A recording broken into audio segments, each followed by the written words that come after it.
1968, East Anglia. Professor Parkins must have slept soundly for an hour or more when a sudden clatter shook him up in a most unwelcome manner. He turned over sharply and with his eyes open lay breathlessly listening. There had been a movement, he was sure, in the empty bed on the opposite side of the room. I can figure to myself something of the professor's bewilderment and horror, for I have in a dream 30 years back seen the same thing happen. But you will hardly perhaps imagine how dreadful it was to him to see a figure suddenly sit up in what he had known was an empty bed. Parkins was out of his bed in one bound and made a dash towards the window where lay his only weapon, the stick with which he had propped up his screen. This was, as it turned out, the worst thing he could have done, because the personage in the empty bed, with sudden, smooth motion, slipped from the bed and took up a position with outspread arms between the two beds and in front of the door. Parkins watched on in horrid perplexity.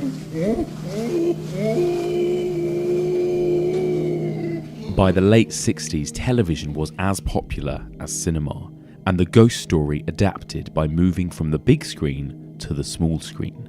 In 1968, the BBC made a TV adaptation of a classic M.R. James ghost story, which aired on Christmas Eve. This sparked a new television craze and a whole series of ghost stories that would play every Christmas for the next 10 years. What began as simple adaptations of classic literature evolved into new stories set in the modern world, ones that mixed science with the paranormal. It's in the computer! With the restrictions that came from making television, these ghost stories had to rely on ideas, on suspense, stories that would leave audiences thinking about them long after switching off their TV sets, as they lay in their beds on cold, quiet Christmas Eve nights. Join me as we continue exploring the evolution of the ghost story and delve into the uncanny world of M.R. James and the BBC ghost story for Christmas.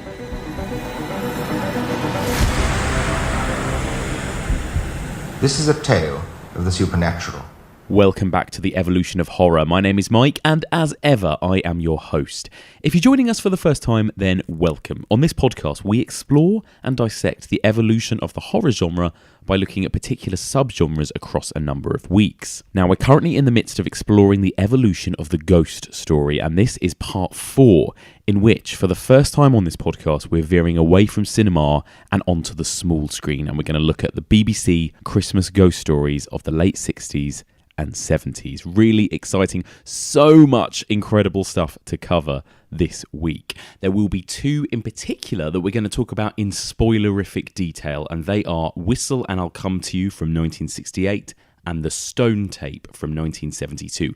We will be doing full spoiler reviews for those ones, so if you haven't seen either of those, please do go away and watch them before you listen to our discussions. They are both available to order on DVD, and you can actually stream both of them on YouTube as well, so they're quite easy to access. And Whistle and I'll Come to You is only about 30 minutes long, so nice and easy to watch. Before we get started, don't forget, here are a few contact details. You can email us. The email address is evolutionofhorror@gmail.com. You can find us on Twitter. It's @evolutionpod, or on Facebook. That's facebook.com/evolutionofhorror. We are now on Letterboxd. I've had a lot of people ask me, why don't I publish lists on Letterboxd of films that we're going to be covering, so that you guys who listen can watch all the films and TV adaptations and whatever else in advance. So I have done that, and up on Letterboxd now is a list of the first 10 movies that we're covering on the evolution of the ghost story. So some of them we have already covered, but it's also got sort of the next 5 that we haven't yet got onto. So you can find all of that if you go into letterboxd.com/evolutionpod.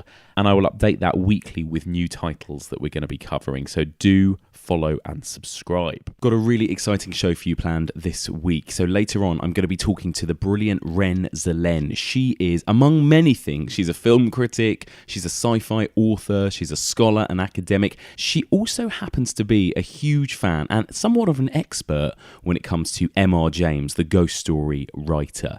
And as we're going to be talking about so many of M.R. James's adaptations this week, I thought it was good to talk to her and get a little bit of info on James, on the author, on the man, on his influences on the horror genre. So that's all to come.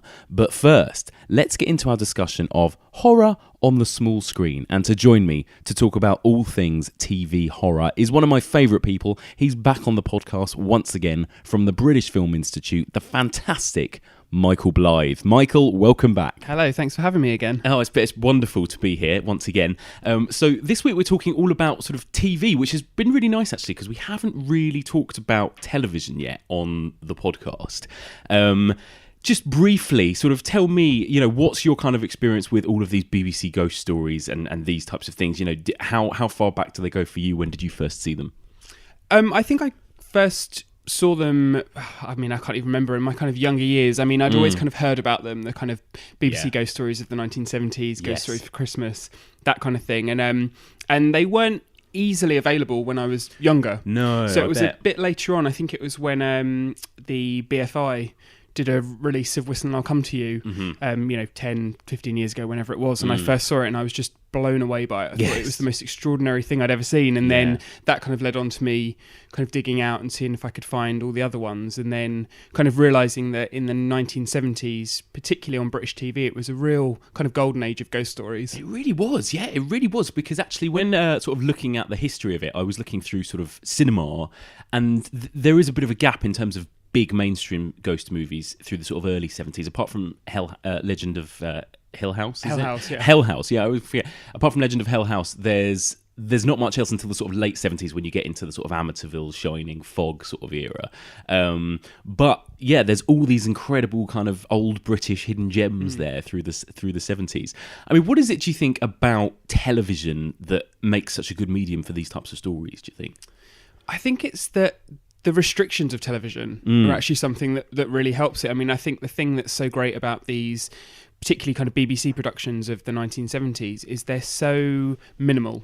Yes. They're so kind of pared down. A lot of them are kind of period pieces, so there's that kind of period detail and costume, and I guess that's where the expense goes. Yes. But in terms of the fundamental idea of a ghost story, there's always that classic, it's what you don't see. Yes, that's more terrifying, so you can do a lot with a little. Yeah, that's it.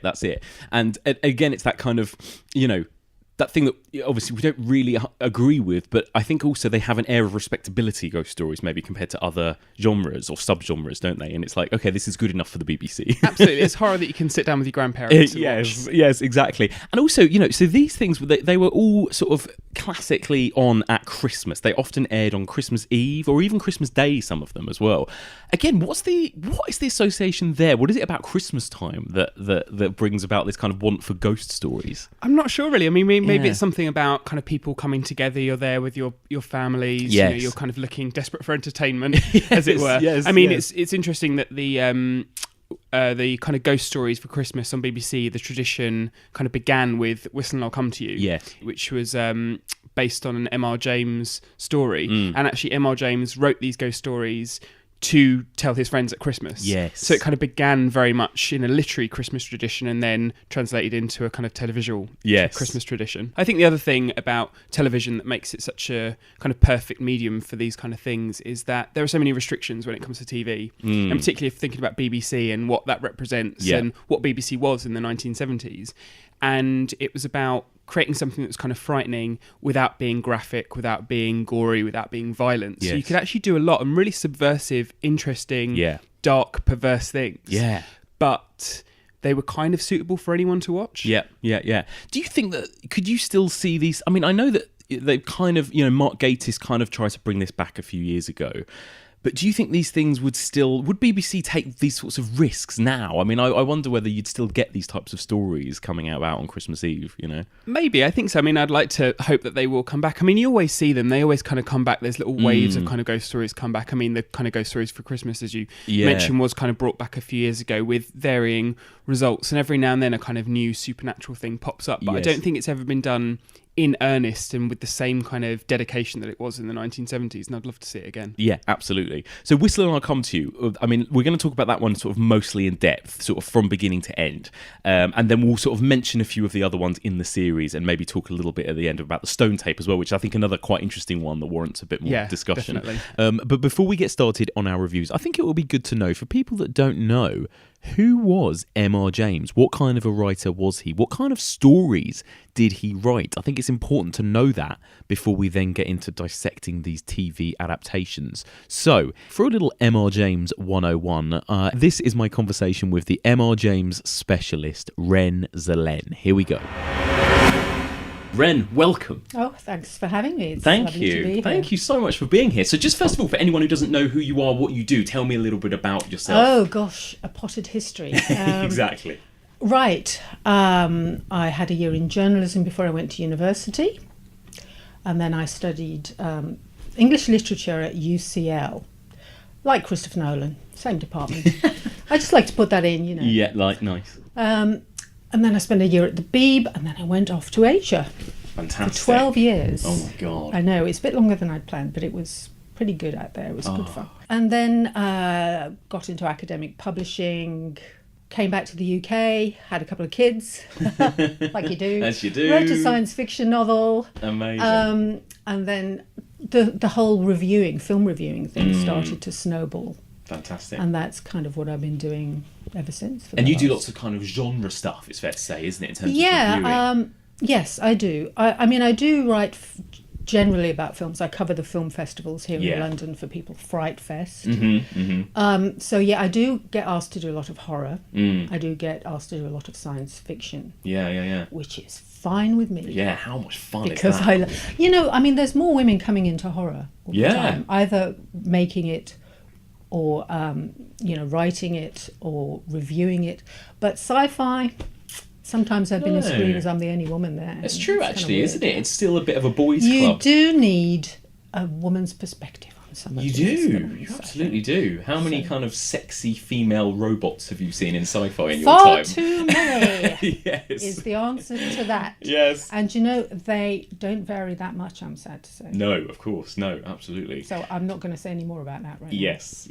But I mean, this is great that you're here this week, because up until now on this podcast, it's exclusively been film that we've talked about, and especially things like slashers. There's not much kind of literary influence on something like that, really. Or I'm sure you could probably disagree with me. Psycho. Yes. Yeah, well, of course, Psycho. Yeah, absolutely. But what we're going to be, obviously, at the moment, we're talking about ghost stories, and I think a really interesting part of ghost stories is that they really are as popular, it feels like, on the small screen as much as they are the big screen, and also stage and book and radio, everything. It crosses over into everything, basically, doesn't it? And I want to ask you a little bit about M.R. James as well, because I'm kind of a bit of a newbie, really, when it comes to M.R. James. I've really only just sort of discovered him. Anything but a newbie. Yes, well, exactly, and this is why you're here. For people listening to this, then, who don't know anything about M.R. James, as I didn't until recently, I mean, tell me a little bit about him. Who was M.R. James? Okay, who was M.R. James? Montague Rhodes James, born in 1862, died 1936. Good memory. And I'm rubbish at dates. She's not even looking at a bit of paper or anything for this. He was a very distinguished scholar and academic. He became dean and then provost of King's College, Cambridge, and then provost of Eton. He was known for his extensive work on biblical apocrypha, which is kind of unknown, biblical writings of unknown origin. And he also catalogued all the medieval manuscripts in all the libraries of all the colleges of Cambridge. God. And he still found time to write 4 volumes of ghost stories, which he initially created to read to his kind of coterie of colleagues and friends and students at the Chit Chat Club on Christmas Eve. They had like a little Edwardian sort of boys' club in Cambridge, where he used to like to frighten his academic colleagues with scary ghost stories on Christmas. It's very much the benchmark for the English ghost story. Yes. And I say the English ghost story because it's a different animal to the American ghost story. Yeah. It's different to Edgar Allan Poe or Lovecraft or that rather more fevered, hallucinogenic dream state kind of macabre beauty of their sort of writing. It's far more restrained. Yeah. And it has this, especially M.R. James's writing, has this very skillful accumulation of the uncanny intruding into the very mundane, cosy, everyday world of predominantly, in his case, academics. Yeah. But how would you then sum up kind of what are the kind of overriding sort of themes and common denominators when it comes to M.R. James stories then? What do they tend to be about? Well, he tended to write about what he knew. So a lot of them take place in the university, the school, the library, the cathedral close, the country inn. But that was a good thing because they give a sense of authenticity to what he's writing about. Definitely. A sort of actuality. And he writes about this sort of complacent, cosy academic world. Yes. People who perhaps have a bit of intellectual hubris. The sort of rational philosophers, materialist philosophers, who then are often it's an academic who stumbles across perhaps a writing, an occult book, an occult manuscript, or some sort of artifact because of his sort of intellectual excitement or curiosity, or perhaps, as I said, hubris, which then unleashes something from another world. Now, sometimes they're ghosts. He's known as a ghost story writer, and that's true. But as you probably realise, they're not always ghosts. No. Sometimes it's a demonic presence, as in casting the runes, or sometimes it's something otherworldly or ancient in a kind of Lovecraftian sense, like in Abbot Thomas's Treasure. That's something else entirely.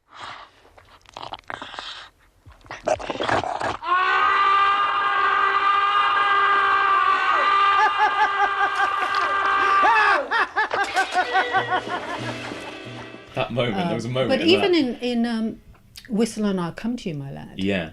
What is that thing? Yeah. And what is it doing? Yeah. I mean, part of it comes from Scandinavian superstition. Right. Where it's the whistle, where there's this sort of superstition that you will whistle down the wind. Yeah. So there's an element of that. But what he brings to that is some sort of immaterial entity. Yes. What does it want? Yes. That's what I mean. It creates its own body out of. I don't want to give too much away because people ought to read this stuff. Well, yeah, and definitely see it. Do you think his stories ever run the risk of seeming a little bit snobby? Maybe not snobby, but alienating audiences who are not academics or are... No, because his style is actually very discursive. What's snobby in them are his academics. Yes. And they're often there to be punctured. Yes, true. Their bubble is often punctured. Yeah. So it's not so much his style, it's his characters. Some of those... But also, I mean, you're probably thinking of the adaptations too, where actually that aspect of it is, in his characters, in his protagonists, is a little bit exaggerated sometimes. You were asking about Jonathan Miller's version of Whistle. Yes. And his Parkins is perhaps a little bit exaggerated. Yes. Although, I mean, we can talk about those two differences a bit later on when we actually get into Whistle and I'll Come to You, My Lad, because there's Jonathan Miller's Parkins, and there's also M.R. James's Parkins. And they're related, but they're slightly different. Yeah, absolutely. And there was it was just interesting because I did read one negative review of these, at least the adaptations, going, okay, I'm sick of seeing all these stories about elite, Cambridge or Eton academics, as M.R. James was. And, they were sort of sticking up for the other ones like the Signalman that are more about everyday people or whatever. That's the thing. But yeah, I mean, I don't know if I entirely... But the stories aren't about them. No. The stories are all about the entities. Yes, exactly. And they're about the haunting. They're about what they unleash. I mean, Casting the Ruins, the first horror film I suppose I can ever remember creeping downstairs to see when I was about 7 or 8. And I sort of peeked through and watched what was Night of the Demon, I realised later, which Brilliant was Jacques Tourneau's version of Casting the Ruins. Yeah. So, I mean... It was all about waiting. When you're that age as well, it's all about waiting to see what the monster is. Yes. Isn't it? I wish that monster had been a little bit more impressive in the film, but... For when you're 8... When you're 8, it's fine, I'm sure. It's quite fun. Yeah, absolutely. But then, reading the stories as well, your imagination can do so much more than I mean... If you ask me what the scariest thing for me is, it's actually reading the stories. Of course it's scarier than seeing the films. Do you remember in Friends when somebody gives Joey a copy of The Shining and he puts it in the fridge? In the fridge. That was me. That was me. Any scary books like that, I couldn't have them in my room at night. I had to put them somewhere else. Well, I think facing away. Yeah, absolutely. And I think that's it. And I think this has been something that we've... But films, no. No, well, this is it. Well, this is the thing, though, in terms of... It's all relative, because in terms of, for example, torture porn, slasher, and, stuff where everything is very much... everything is put on screen. With ghost stories, everything is left a bit more to the imagination, and I think that is what makes them scarier. Not as much as reading a book, but what's so lovely, especially about those M.R. James ones, is that you actually see so little in terms of ghosts. Well, I think part of that is reticence on the part of the BBC. Yeah, well... How much can we scare people? It's only, 1971. We don't want to frighten people too much. And secondly, they were made on a tiny budget. Yeah, but they had works. No money. They had to be really quite sort of inventive sometimes about how they handled the sort of entities or whatever, the ghosts. But yeah, and that's always so sometimes it worked frightfully well. Yeah.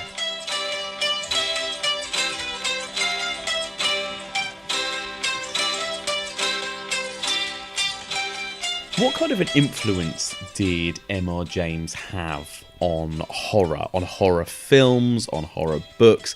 I mean, do you see M.R. James's influence in other subsequent cinema? Because when I look at some of the TV adaptations, take for instance Lost Hearts, and that kind of chilling image of 2 ghostly children in the window, it's like that image has carried through to so many movies, hasn't it? But do you think that is directly, M.R. James that sort of influences horror fiction?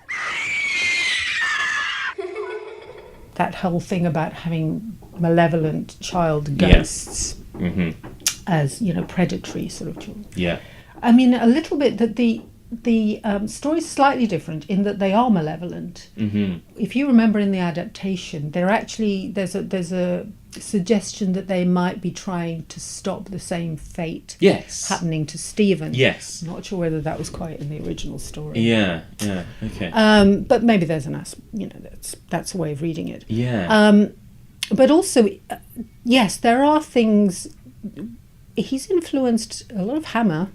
Sort of scenes. I mean, if you think that, I think there was Brides of Dracula, something like 1960, and there's this scene where the padlocks start falling off a coffin, one by one. That is straight out of Count Magnus. Okay. Which is a M.R. James story. That's an idea. So there's little scenes, or there's Night of the Demon. Yeah. Even things like, when you think about Ringu, Yes.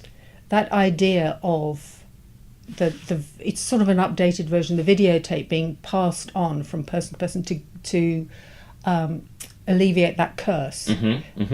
Parchment, casting the runes. It's that sort of a notion of passing on a curse. Or whatever. Yeah. And what's interesting is, well, when we were talking about the movies like The Haunting and The Innocents, who have at the centre of them often a female character, usually portrayed as a slightly kind of hysterical character who maybe can see the ghost that no one else can, or no one believes her or anything like that. With these M.R. James stories, it seems to be kind of the other way around, where you've got the kind of sceptical academic male who doesn't believe in it. Absolutely. And then is usually starts off being sort of materialist and and a rationalist, and then has to modify his views. Yes. I think you said, do you think that M.R. James was sceptical or a believer? I think he was an agnostic. Interesting. Yeah. But I do think he liked to, as I said, poke fun at, or perhaps disturb and sort of discombobulate some of his colleagues. Look where your academic hubris might get you if you go too far. No, I mean that's sort of a light-hearted view, but I do think he liked to scare his colleagues. That was the point of the Christmas Eve ghost stories. Absolutely so. Yeah. What about you, Ren? Do you believe in ghosts? No. You never think... So I've read ghost stories since I was a tiny child. Yeah. But probably it doesn't frighten me. I love the whole atmosphere of it. I think it comes from, as I mentioned, my Eastern European background, and having been brought up on rather dark Eastern European Slavic fairy tales, right? With Baba Yaga and all that. So that's probably the foundation of it all. But I like the supernatural atmosphere of the stories.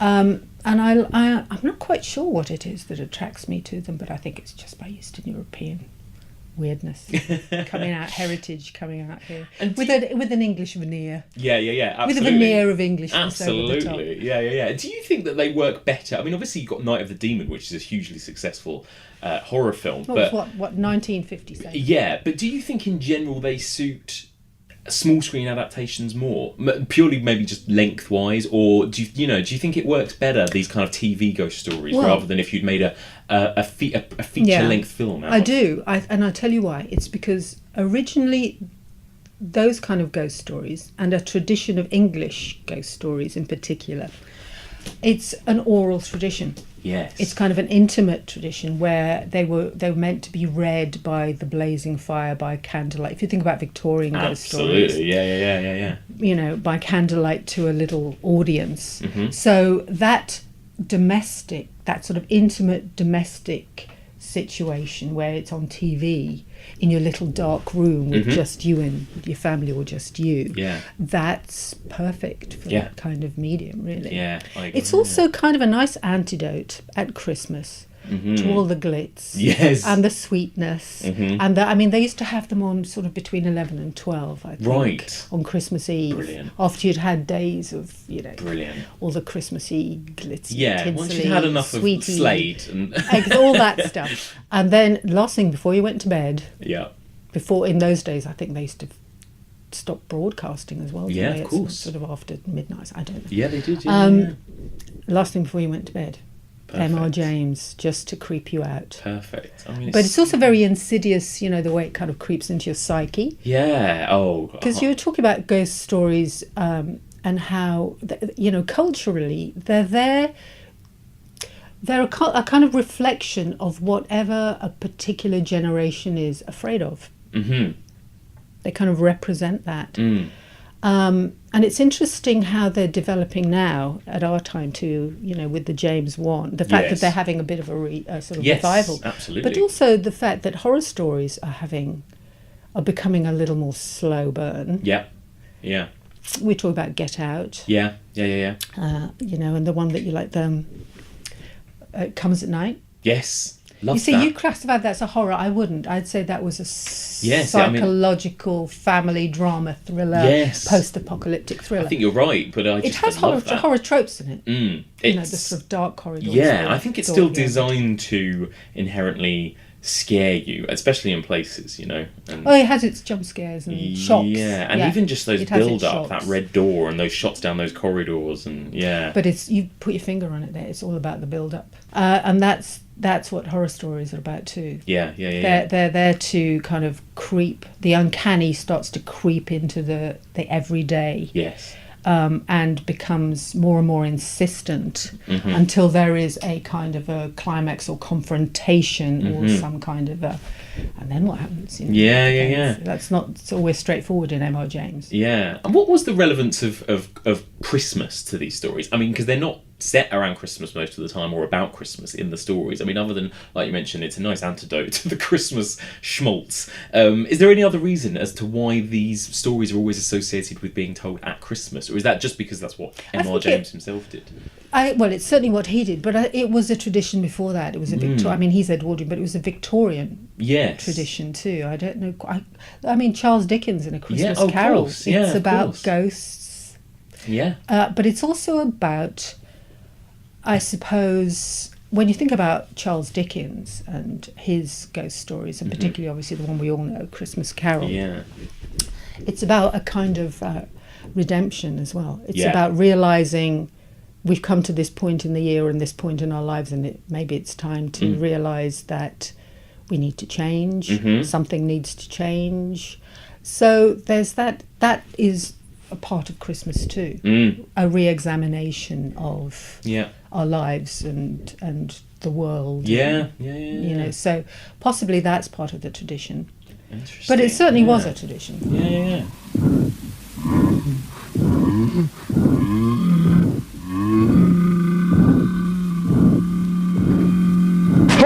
Going back to Whistle, and I'll come to you then, and Jonathan Miller's adaptation, how much did he capture the essence of the original text then, and how true is it to the original text? In the story, the final confrontation is rather more intense. Yes. And rather more explicit. Right. In the sense that in the story, he's absolutely petrified as well. Michael Hordern does that part pretty well. Yeah. This entity gets up, and it is immaterial, but it's made its own body from the white bed sheets, the bedclothes, and he realizes, and it's sort of as in the dream that he's had, it's searching around the room, and he realizes it can't see.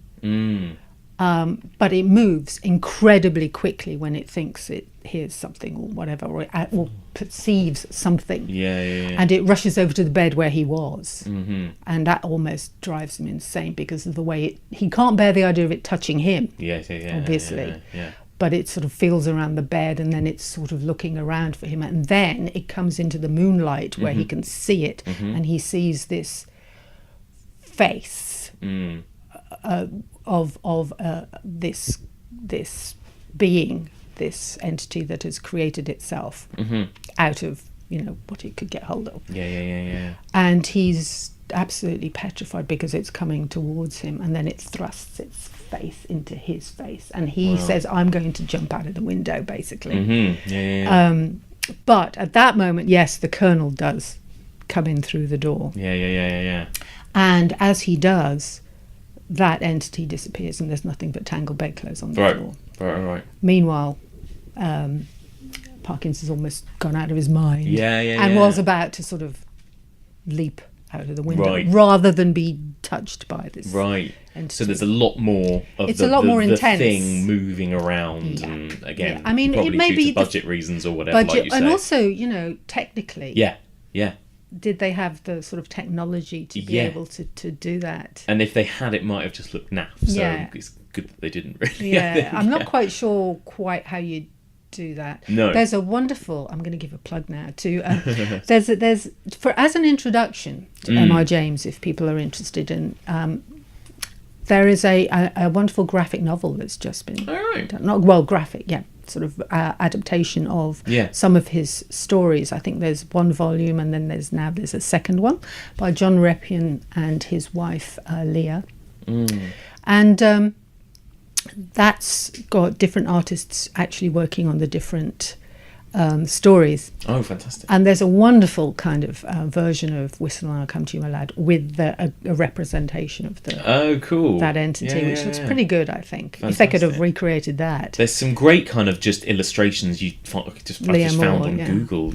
just, I don't know who did them all, but there's some brilliant, kind of, like sort of sketches and drawings of that scene, in the bedroom. There was an illustrator for some, I think, of James's books too, but he was not that interested in necessarily that. And again, it's leaving it up to your imagination, isn't it? I think so. I think it taps into a good ghost story, a good ghost film, or a good I won't even call them ghost films because they're not all ghost films, but supernatural films, paranormal films. Tap into those primal fears that we've all experienced, of the dark, of the cupboard, what's in the cupboard, what's under the bed, what's just moving around outside the door. There's a big psychological element in M.R. James too, because he was a great admirer of Sheridan Le Fanu, who was one of his sort of predecessor, but who was the first to kind of introduce that psychological aspect into ghost stories. He also wrote the first vampire story before Bram Stoker. Oh, right. In Carmilla. So anyway, about 25 years before Bram Stoker. There you go. But anyhow, so he took that on board as well. And when I say the psychological aspect, where you learn as much about the victim, if you like, of the haunting as the haunting itself. Yes. So there's that. It's like in The Haunting, it's like that Julie Harris character we were talking about in the film, The Haunting. Yeah.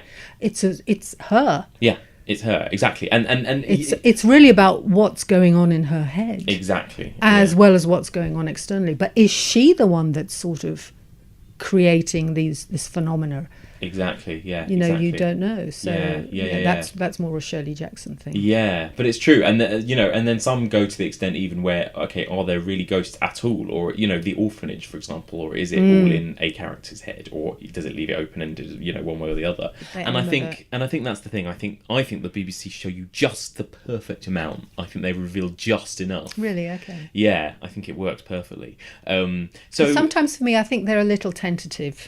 Yeah. After having read the stories, as I said, some of those confrontations are a lot more intense. Sure, except for the ash tree, of course, which I think they pretty much got the ash tree. Babies with legs, that I'm not quite sure. Me. They were certainly spiders of some sort in the ash tree. Yes. In the story, I wasn't quite sure, and she did used to call them her offspring. Yeah. So you weren't quite sure what to expect. I mean, that was kind of left up to the imagination. So I was quite surprised that they went that far. Me too. Do you believe in ghosts, Professor? Ghosts? That's rather a sticky one, isn't it? I'm not quite certain what you mean. I mean, I'm never quite certain what I'm being invited to believe when anybody asks me a question like that. And also the character of Parkins in that TV adaptation. I mean, he's, from what I understand, very different to the character of Parkin in the story. Is that right? Now, you see in the story, there is a sort of preamble to Parkin's character. They're sitting at high table, and he's revealed as, and he's talking about actually going to improve his golf. Yes, that's right. Yes, in the advert, he says, "No, I'm not going to." Actually, he is. And isn't he in the story, he's going off to improve his golf game. That's where he meets the Colonel. Yeah, and isn't he actually supposed to be younger in the story he's younger as well? Yeah. He's younger. He's not as eccentric. Yes. Or as bumbling. He is definitely. I mean, M.R. James calls him a bit of an old woman, right? Yes, because he's rather sort of pernickety and pedantic, and a bit snotty, as you put it, snobby, and doesn't like dismisses ghosts completely out of hand as being complete nonsense. He's but what I found it really interesting when I went back and looked at it, knowing it was Jonathan Miller, because what Jonathan Miller does with the character then is turn him into the kind of academic. Because Jonathan Miller was a product of Cambridge too. Yes. So he was quite familiar with those sorts of Cambridge dons. Yeah. But he used to love to satirise them in Beyond the Fringe. Yeah. And he's turned that character now into the sort of academic he used to like to satirize. Yeah. Who's absolutely. a bit bumbly and who spouts all this rather obfuscating philosophical stuff, you know, in these very sort of esoteric arguments. So that's a slightly, as I said, that perhaps gave the wrong impression a little bit of the kind of characters that M.R. James always writes. So not all that. Yeah. Because that's Jonathan Miller making fun of his Cambridge dance. Of course. And of course, the story is set, you know, in this kind of barren beach on the east of England. And from what I understand, a lot of M.R. James's stories had this kind of a setting, didn't they? What was it about this part of England? Is it just that that's where he came from? Part of the inspiration, I think, for M.R. James was landscape. There's a lot of describing of the landscapes in his to sort of set the scene, if you like. Yeah. And yes, that is very important in that particular story. Yeah. And also sort of, and other stories like View from a Hill, that the sort of architectural locations are really important, which comes from the Gothic tradition, I think, you know, the sort of, real sort of sense of place, I suppose. Well, certainly sort of the things like cathedrals and, you know, country churches where these manuscripts might be discovered. A lot of his, well, not a lot, but quite a few of his stories take place abroad, actually, which you don't see at all in the adaptations. No. They're not going to go to the Netherlands, or they're not going to go to France, are they? English. They've got to be. And that's fair enough. Because we've also, I mean, he was brought up in Suffolk. Yes. In a rectory. So, yeah, I mean, a lot of them take place in places like Suffolk. I mean, in the adaptations, they're always somewhere in the sort of east of England, aren't they? They are always in the east. So it's a kind of flat landscape. Or whatever, with these wonderful, you know, old churches and the sea. And the sea. They use that particular location where it's like miles out all the time as well. So you get this huge area where you can see the sort of entity, the distance, whatever. It kind of runs, but it's not running, kind of thing, where you don't quite know what it's doing. It looks like it's running, but it can't catch up. So that's part of it, definitely. But I think the black and white is actually rather effective. Oh, definitely. And also, you probably noticed the silence. Yes. Well, the sound design, the sound design of the whole thing is just wonderful, I think. It is, isn't it? It's wonderful. And what did you think of the 2010 version? Oh, yeah, not as good. I watched it literally directly after, because they were on the DVD one after the other, and I think I had about a 10-minute break, and then I watched the John Hurt one. I was so excited in 2010 when they said they were going to do a remake with John Hurt. And John Hurt sounds so perfect, for, you know, but what did... It had almost nothing significant from the original story, except the title. It was all about marital guilt. Yes. It wasn't a whistle, it was a ring. Yes. It was very odd. And it was... yeah, it was, and it wasn't... It didn't... I found it... I mean... It wasn't effective. I found it awfully disappointing. Yeah. To be frank, I did, because it became this sort of banal story, as I said, about marital. Yes. M.R. James didn't know anything about marital guilt. No, absolutely. Is it safe to say that all of M.R. James's stories are very, very male-centric? I mean, from all the ones that I'm aware of and all the ones I've seen adaptations of, I mean, the women tend to be wives or maids, basically, it seems like. They have a lot of... Well, he wrote about what he knew. Yeah. And fair enough. And that was a very male-oriented sort of environment that he lived in, sort of university. Yeah, I mean, were there even... I imagine there weren't as many female academics, or were there any there at weren't all that back many. then? I don't know, yeah. Weren't many. But he did have, you know, he was acquainted with some very lively and intelligent women in himself, and he did have female friends. Sometimes he used to visit at the seaside, in their seaside homes. Yeah. But...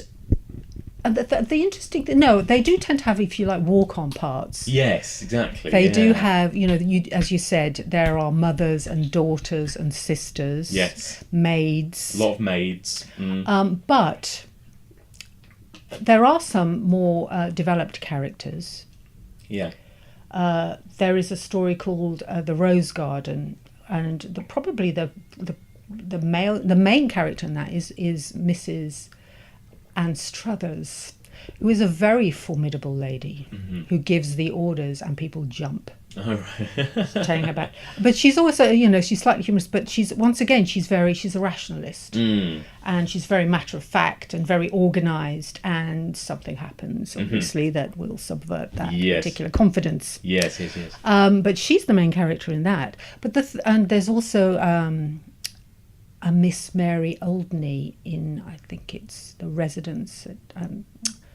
What is it? No, I can't remember the name of the story. There's another lady, Miss Dabney, who's a anti-vivisectionalist. Right. So, you know, when he does write female characters, he never writes about them with disdain or disrespect. They're usually quite able to, you know, stand up for themselves. Or they're kind of maternal characters. Yes. Like Mrs. Bunch, I think, in the Lost Hearts. Oh, yes, of course. She's a very maternal character Yeah. that he confides in, the boy can confide in. Yeah. No, he never writes about them. I mean, I'd rather he kept that sense of authenticity. Yes, and, absolutely. And And wrote it's a about product what of he his knew time. about. Yeah, yes. absolutely. But when he does have female characters, as I said, they're written with quite a lot of respect and... Yeah. And never with any kind of... They're never sources of sort of humour or scorn or any of that. They're actually rather lively women. Yeah. I mean, this is the thing about M.R. James. People call him a ghostwriter, but actually his scenarios, ultimately, you can say they have similar protagonists, but his scenarios are all so different. Yes, of course. Yeah. So if you're saying there's a way into sort of reading M.R. James, yes, you can buy the sort of the first lot of ghost stories, which is Ghost Stories of an Antiquary. Yeah. But just, I say, stop faffing around, just get the collected. Yeah. Because you are, if you like ghost stories and supernatural stories, you're going to want to read all of them, because they are all quite unique in themselves as stories. Yeah. He doesn't repeat himself except in his sort of protagonists, the actual stories things. themselves. Yeah. Themes. And I often wonder, where did he get his inspiration? Because they are so unusual. Yeah. And I think poring over all those medieval manuscripts. Oh, God, yeah. In libraries in Cambridge. Yeah, it must be. When you get those illustrated manuscripts, and when you think about medieval times, you think about the superstitions, and you think about the sort of alchemy and the witch cunts or whatever, witchcraft, this obsession with witches. Yeah. So all those little drawings and all those little illustrated manuscripts must have given, triggered some things. And also gargoyles. Yeah. All of those cathedral buildings, what he saw in some of those. The stalls of Barchester. Yes. You know, the carvings and those strange sort of carvings from the 14th century. Yeah. So, you know, I think he probably had quite a lot of fuel for his imagination. Yeah, absolutely. From his academic work. Yeah, and I suppose by that point you'd had all of the Victorian ghost stories as well in literature, hadn't you? All of Except that, you know, he was slightly different in a lot of those stories were these sort of Gothic romances. There was an element of romance. And, you know, you had the architecture and you had the castles and you had the, you know, all that sort of thing was. Whereas he kind of moved away from that a little bit. Fantastic. And if you were to recommend just one story as like an entry point to M.R. James, which one would you recommend, do you think? As a one good first story? Oh, gosh. One story. I'm trying to remember the first one I ever read. And I think it was probably one of the first ones he ever wrote, which was Canon Albrecht's Scrapbook. That's a demonic presence. Okay. That is unleashed because if you like, an academic almost becomes a treasure hunter. There's also that aspect of it, where an academic, instead of taking something back to share his knowledge, put it in a museum, whatever, suddenly decides, actually, I'm going to keep this for myself because it's really interesting and it could bring me fame or make me rich or something. That's a kind of warning as well, not just a curiosity. It's suddenly turning from being a benevolent academic to being a rather selfish one. Yes, it's not selfishness, sharing knowledge. It's pride. It's the classic kind of sins these people have as well, isn't it? They're punished. They're punished, exactly, which is so much of horror is that, isn't it? It's people being punished in some way or another. But yeah, you know. It's also, I mean, have you ever read Stephen King's Danse Macabre book? I've never read Danse Macabre, no. Because it's his non-fiction about horror stories. Yes. And his theory was quite interesting, in that he said that we love being scared, we love watching horror, we love all that sort of stuff. But part of it is the fact that there's a resolution at the end, because in real life, we don't have that kind of control. Yeah, absolutely. So I think that's part of the horror genre, and also the ghost tradition, in a way, because there's a resolution at the end. Yeah. Interestingly, do you remember Mark Gatiss said that as he's getting older, he's actually getting more appreciation for the ghost story as opposed to the gross out and we all do. That's exactly what's happened to me already. I grew up as a teenager loving, I wanted to watch the most extreme things I could just to see them. I wanted to seek out those horrible Italian cannibal movies or slashers or whatever else. And now the best thing I've seen in recent years has been this, BBC ghost story adaptation. So, that's much more kind of because, where you go. Ghost stories are, they're malleable as well, in a sense. There are many stories, because ghosts are people, or had been. So they have as many stories as people can have. Yeah. And okay, it may be how they interact with the normal world, but there's really no limit to what you can do. They're not really confined to rules or restraints either, as you might get with zombies. Zombies are very limited. Yeah. And also the other thing about ghost stories and horror stories in general is you've got to invest in those characters. Yeah. I mean, you saw the original Poltergeist. Yeah, Tobe absolutely. Hoopers. We're doing it on this podcast. Tobe Hoopers. Yeah. Then you've seen the remake. What's the problem? In the first film, you love that family. Yeah. They are funny, they're sweet, and you kind of you empathise with that family. You grow to love that family. Yeah. And you can't be scared in a movie unless you actually have you invest in those characters. Yes. And Guillermo's particularly fantastic at doing that. Yes. I mean, his films are heartbreaking, his ghost stories. They're always brilliant. Well, final question, I ask everyone this. What's your favourite horror movie? Oh, gosh. Probably The Devil's Backbone. Oh, yeah. That's a good one. Probably The Devil's Backbone. That is a good one. Ghosty, sort of. Yeah, it's and classic. Political. Ticks a lot of boxes. I think Guillermo can really, when he pulls the stops out, he's wonderful. Because there's that fantasy element to some of them too, like Pan's Labyrinth. Pan's Labyrinth, yeah. Fairy tales, What a film. Yeah. All that sort of thing. Because that all feeds into our psyche and into the cultural psyche, doesn't it? Definitely. But I can't stress this. You need a story. You need a good story, and you need characters that you care about. Yes, yeah, you can get behind. Yeah. Otherwise, you don't care. Yeah. What happens, and you don't get frightened. Thank you so much, Ren, for joining me. It's been absolutely fantastic. It's been fun chatting. For anyone that wants to sort of find you on social media, to sort of check out what you write or anything like that, where can they find you? Probably the best place is Twitter at Ren Zelen. Perfect. But I write for several sort of websites, but they tend to retweet, and I'll retweet those reviews and things. Exactly, and, so Twitter's the best way. Brilliant. Probably the easiest way. Perfect. Thank you so much. Lovely chatting with you, Mike. A huge thank you there to the brilliant Ren Zelen. But now let's get into it. Let's dissect a couple of these wonderful TV ghost stories in depth. Let's begin with the one we've talked about a lot already, Whistle and I'll Come to You. This is a tale of the supernatural. It's the work of a man who wrote ghost stories as a sideline. The author, M.R. James, was an archaeologist, medieval historian, and a great expert on the early history of the Bible. He was vice-chancellor at Cambridge University during the First World War, and later became the provost of Eton, where he died in 1936. He's best known for his ghost stories, all of which have a peculiar atmosphere of cranky scholarship. The darkest of them is called Whistle and I'll Come to You.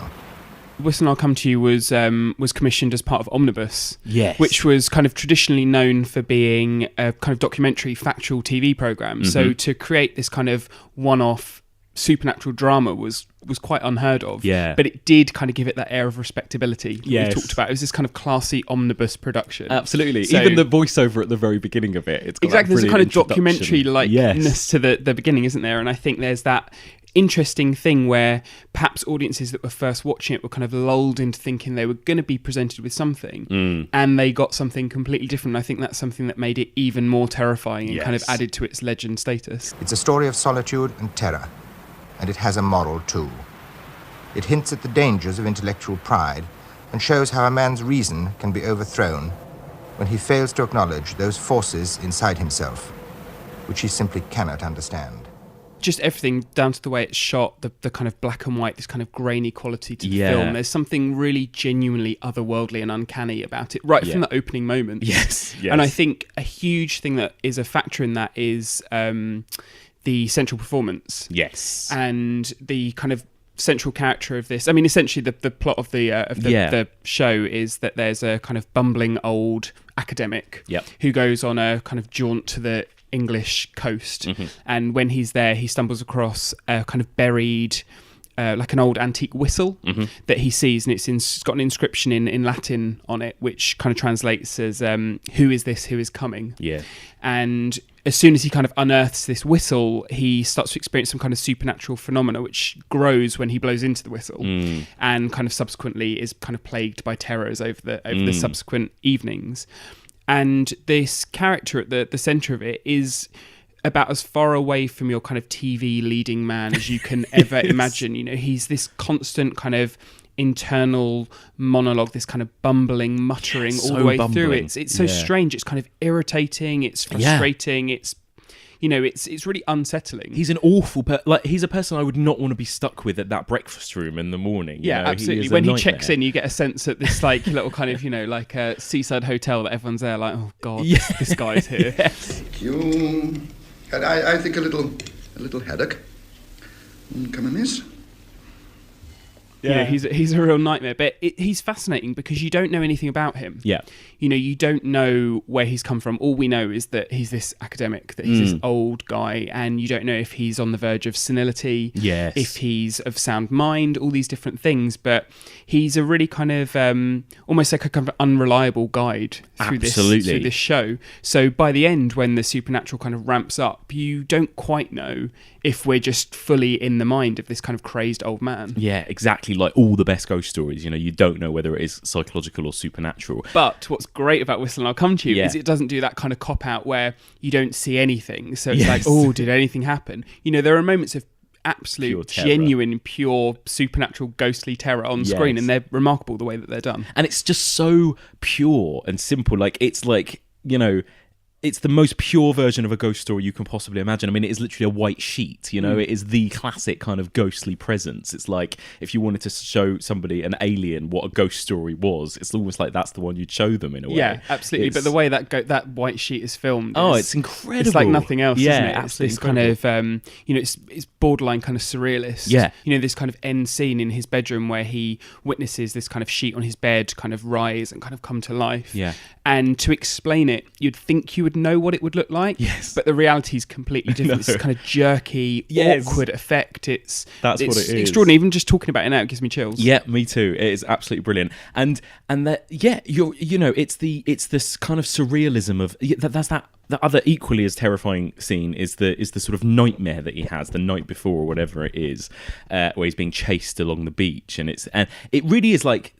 It's like if it wasn't made 10 years earlier than anything Lynch did, you'd say it was Lynchian. 100%, you know, exactly. And even that, like even describing it now, I mean, you're saying this scene where he's kind of chased along the beach, and if anyone hasn't seen it, you'd have this idea of what it means. But it's not a chase scene at all, is it? I mean, that's how you describe it. But it's, you know, and I think partly because he's such a strange character, you're not like rooting for him, and you're not like, run away from the ghost, old man. You know, it's just kind of, it's this, you're experiencing this horror with him. Yes. Which I think is something that's so kind of interesting about it. And this almost this lack of kind of empathy perhaps that you might have for this character gives you space to think about all these other things, and you really get to kind of contemplate the afterlife and the supernatural as you're watching it. And I always wonder, you know, whether M.R. James himself was a complete skeptic or not, because he himself obviously was this academic, this Oxbridge academic, and he often writes stories about Oxbridge academics who are stuffy and cynical and skeptical, and then they're proven wrong by whatever reason, and kind of taught a lesson almost a little bit, isn't it? It's kind of, one of his stories, a warning to the curious, and in some ways they're all a bit of a warning to the curious, aren't they? It's interesting, you wonder what he thought of this side of things. Yeah, he was clearly very invested in this kind of world of academia, but you get a sense that he was kind of slightly poking fun at it too, which I like. There's almost this kind of very, very straight-faced sense of humour to his work, which I think is really enjoyable. I mean, one of the things that's particularly striking about the TV adaptation, the original TV adaptation, is that in M.R. James's original story, the kind of professor, the central figure, was actually younger and more just kind of regular, like a sane, kind of tidy, clean, sound of mind young man. Yeah. Whereas the show kind of changes him into this kind of bumbling old figure, and it's a very strange decision that was made, and a really, really incredible one, like one that works so well.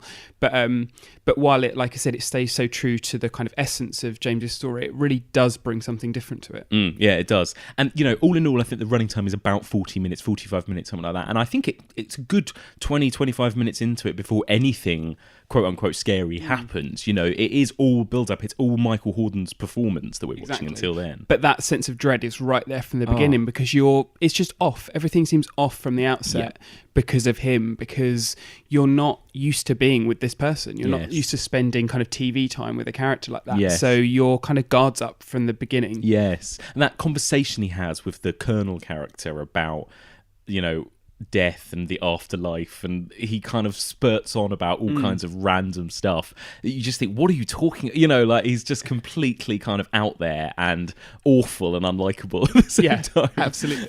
I prefer to put it a different way. There are more things in philosophy than are dreamt of in heaven and earth. All things in heaven and earth. It all builds, I think, because the whole point of it is we believe that this guy is so kind of set in his ways and skeptical that it makes that last moment all the more terrifying when you see him literally break down to this kind of infantile state. Yeah, exactly. And I think it's interesting because it does tie in with this idea of kind of old age and, is he on the verge of dementia? Yes. And this kind of regression. Yes. And this idea of one regressing back to childhood and being kind of incapable. And, I think there's something very clever in the way that it does that, and it brings him back to this kind of childlike, whimpering, crying figure by the end. It's really upsetting and it's really disturbing. I am a fellow Really upsetting. And that moment when I think it is the Colonel who walks in the background and sees him, and you don't really know whether did the Colonel see it too, and he just kind of helps Parkins, back to bed, as if he is helping somebody with dementia who's gotten out of bed in the night and has had a bit of a moment, Oh no! Oh no! Oh no! Oh no! I think something that's really interesting is, subsequently, I think it was in 2010. Yes, there was BBC did a new version of it, which starred John Hurt in the lead role, and it took more liberties with the story. This time, I think, slightly less successfully. Yeah, and in this new version, you had the kind of, the kind of central figure of the professor, but we get a bit of backstory. We get to know that his wife is in an old folks home, and she seems to be in the kind of throes of dementia, and he takes a kind of holiday, like to kind of get away, gather his thoughts, get his mind together. Yes. And that's kind of the foundations for the horror, is his sadness about his wife, his sadness of his wife losing her mind, of the kind of distance between the two of them. And I think you can see why they would do it and why they would try to create this kind of emotional foundation for the character. But actually, it kind of, for me, took something away from it. Yeah. I think part of the brilliance of the original is how little information you get, how bleak it is, and how kind of relentlessly depressing it is in this vision of this kind of old academic on his own. Whereas with the newer version, you get this sense of a life lived, you get this sense of happiness, you get this sense of the sadness that's he's experiencing at the moment. So I think, I understand it, but I think actually the original was much braver in what it did and took many more risks in terms of what it did with television. And also the kind of strange thing about the recent one was that it ditched the whistle. Yes, so it's a whistle and I'll come to you, but there was no whistle in there. It was like a ring, wasn't it, with an inscription on it or something like that. So, it took away the mystery. It did, I think, and it made a much more conventional ghost story, and it made a much more conventional story of a man in mourning. Yes. And how that might then kind of manifest in a supernatural vision or kind of belief or investment in the afterlife because he's about to see his wife die. Yeah. Whereas in the original, who knows what this guy's thinking? Who knows where he's coming from, what his motivations are? Yeah. And I think to not know what a character's thinking is so unsettling and just adds to the horror. Yeah, absolutely. It is it's so much more kind of bleak and opaque. And you're right, the new one, it very much kind of, it's more on the nose, I suppose, about its themes. Like we say, the whole dementia thing, there is elements of that if you want to find it in the original. That's exactly, the thing. It's just not hammering it in the narrative. Yeah, you see it there, your foundations, you see everything is there, but it's more spoon-fed to you, I think, in the new version. I mean, that said, I sound like I'm being kind of resolutely anti the new version. I think it's got great moments. It's John got Hurt's stuff to recommend brilliant in it. Yes. He's really great, and he is a perfect choice for that character. A very compelling figure. He's compelling in the complete opposite way to the character in the original one. And I do think there is a sense of atmosphere in there. I do think it captures some kind of sense of the uncanny. I think it's not quite as successful in its moments of horror. Again, they're a little more literal. It's almost like in these kind of closing moments, whereas in the original you just have this kind of moving sheet. Yes. And it did so much. This is a little bit more ambitious in what it does. Yeah. Not hugely so, but it's almost like there's a slight kind of hint of J-horror in the kind of way this kind of final ghostly manifestation happens. And it's, we've talked before about how we're not hugely keen on the less is more kind of argument, but actually with these kind of ghost stories, with these things that are so bare and so sparse and so bleak, less really is more. I think it is.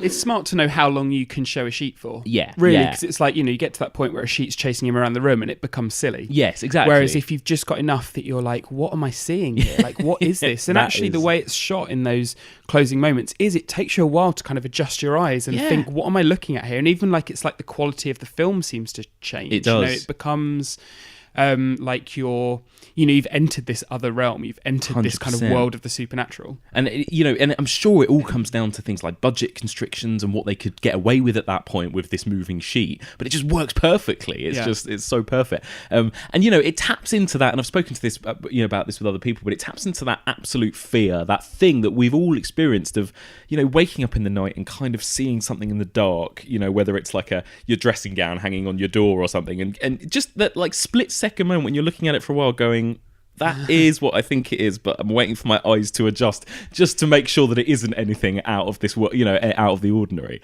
And it just taps into that perfectly as well, that kind of waking up, being a bit disorientated, not knowing what the fuck is going on, basically. Again, and it ties into that thing you were saying about why these things work so well on television. Yes. It's about being at home when you're watching them. Yeah. I think they were on at something like 11 p.m. or something. It'd finish at midnight on Christmas Eve, so it's like you'd then go to bed just with these thoughts in your head. Hopefully lots of terrified children out there on Christmas Eve, having their Christmases ruined by Whistle and I'll Come M.R. to You. James. Can I help you?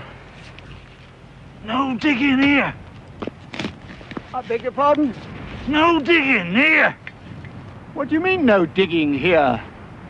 I have permission from the landlord. No. So let's talk briefly about some of the others. We won't go into like full detail or spoilers for the others, but just generally, we then got sort of a series of the first few were all M.R. James adaptations, and we got sort of 5 or 6 coming sort of each year at Christmas Eve through the 70s.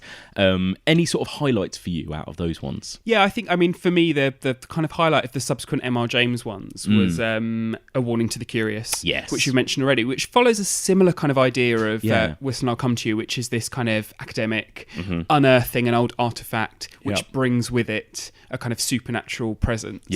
It's quite different to Whistle and I'll Come to You in many ways, not just because it's in colour, unlike the kind of black and white of Whistle, but it's a very kind of brightly lit piece of TV. You know, it's a lot of the horrors kind of happen in the daytime. Yes. And in the outdoors as well, which is really interesting and very kind of strange because we're so used to kind of ghost stories being set in dark gothic houses and, you know, small rooms, and, you know, to see a kind of supernatural presence kind of bounding across this kind of forest terrain is really strange, and it makes for a different kind of frightening. It does. It's not scary in the kind of traditional sense or in the ways that you'd expect. It's much more kind of insidious, and it's much more kind of it's something that really lingers and really stays with you. Yeah, again, quite a risk, I think, for its time, and really quite brutal compared to some of the other, like Whistle. You know, this actually has a lot more strong horror, quote unquote, doesn't it, as absolutely. well, which is great. It feels it does feel like a kind of progression in many ways, and I think, you know, there were some great other episodes around the same time. Lost Hearts is another really good one, which is kind of, you know, a more kind of like gothic tale in some respects for these kind of creepy ghostly children, which got some really amazing kind of iconic images of these kind of pale faced kind of blue looking ghostly kids at the window. And, I think it's one that a lot of people talk who were kind of around back in the day when they first saw it as kids, that was one of the ones that had a real kind of impression on them. I think it's something about seeing these kind of children, these dead children on the screen, really. And again, God knows how many films and stories that influenced, I think. Those sort of a pair of ghostly children stood there at the window. I mean, how many times have we seen that in things? Exactly. And for me, my favourite is the ash tree, and I'm not really sure why. It creeps me out so much. It's got this kind of like, I suppose, less of a ghost story and more this kind of folk horror, witch type thing going on, hasn't it? And that kind of stuff really creeps me out anyway, for some reason.